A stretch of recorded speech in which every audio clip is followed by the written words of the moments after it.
খুবই সহজ উপায়ে ঘরে থাকা মশলায় বাড়িতেই তৈরি করে নিন মজাদার চিকেন তন্দুরি। আসসালামু আলাইকুম। আজ আমি আপনাদের সঙ্গে শেয়ার করতে চলে আসলাম চিকেন তন্দুরি। তার জন্য এখানে বড় টুকরো করে চিকেন কেটে নিয়েছি। চিকেনগুলোকে মাঝখান থেকে একটু চিড়ে চিড়ে নিয়েছি। এর মধ্যে দিয়ে দেবো কিছুটা পরিমাণ লবণ। লবণটা দিয়ে ভালো করে মেখে নেব। মাখানো হয়ে গেলে এর মধ্যে দিয়ে দেবো কিছুটা পরিমাণ আদা বাটা। আদা বাটা দিয়েও ভালো করে মেখে নেব।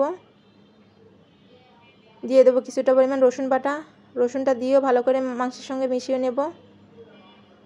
দিয়ে দেবো কিছুটা পরিমাণ কাঁচামরিচ বাটা আর কিছুটা পরিমাণ লেবুর রস। কাঁচামরিচ আর লেবুর রসটাও ভালো করে মাংসের সঙ্গে মিশিয়ে নিয়ে কিছুক্ষণের জন্য এক সাইডে রেখে দেবো। এদিকে চুলায় একটা প্যান গরম করে কিছুটা পরিমাণ ঘি দিয়ে দেবো। ঘিটা গরম হয়ে গেলে এর মধ্যে দিয়ে দেবো 1 চামচ পরিমাণে আটা। আটাটা দিয়ে অল্প আঁচে ঘিয়ের সঙ্গে ভালো করে ভেজে নেব। ঘিয়ের সঙ্গে কিছুক্ষণ ভাজা হয়ে গেলে এখানে দিয়ে দেবো কিছুটা পরিমাণ লাল মরিচের গুঁড়া। লাল মরিচের গুঁড়া দিয়েও কিছুক্ষণ ভেজে নিয়ে চুলা বন্ধ করে এক সাইডে রেখে দেব। এবার একটা বাটিতে দিয়ে দেবো কিছুটা পরিমাণ সরিষার তেল, 1 চামচ পরিমাণের লাল মরিচের গুঁড়া, কিছুটা পরিমাণ গরম মশলা গুঁড়া, কিছুটা পরিমাণ ধনিয়া গুঁড়া, সামান্য পরিমাণ লবণ, সামান্য পরিমাণ বিট লবণ দিয়ে ভালো করে মিশিয়ে নেব। মিশানো হয়ে গেলে এবার এর মধ্যে অ্যাড করে দেব কিছুটা পরিমাণ আদা বাটা, কিছুটা পরিমাণ রসুন বাটা আর কিছুটা পরিমাণ জিরা বাটা দিয়ে ভালো করে মশলার সঙ্গে মিশিয়ে নেব। মিশানো হয়ে গেলে এবার যে আগে থেকে মশলা রেডি করে রেখেছিলাম আটা আর মরিচের গুঁড়া, ওইটাও এর মধ্যে অ্যাড করে দিয়ে ভালো করে মিশিয়ে নেব। দিয়ে দেবো কিছুটা পরিমাণ রেড ফুড কালারটা দিয়েও ভালো করে মিশিয়ে নেব। দিয়ে দেবো কিছুটা পরিমাণ টক দইটা দিয়েও ভালো করে মিশিয়ে নেব। মিশানো হয়ে গেলে এবার যে আগে থেকে মাংসগুলো ম্যারিনেট করে রেখেছিলাম ওই মাংসের মধ্যে এই মশলাগুলো দিয়ে দেবো এক এক করে। মশলাগুলো দিয়ে সুন্দর করে হাত দিয়ে মেখে নেব।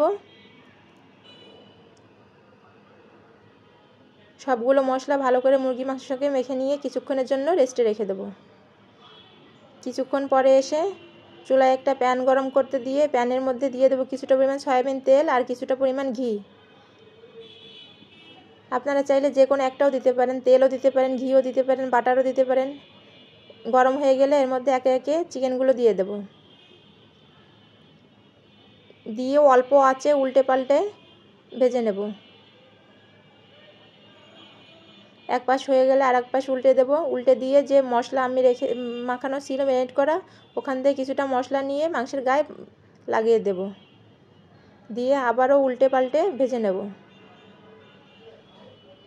উল্টে পাল্টে লাল লাল করে ভেজে নিয়ে নামিয়ে নেব। এক এক করে আমি বাকি 2 পিসও ভেজে নেব।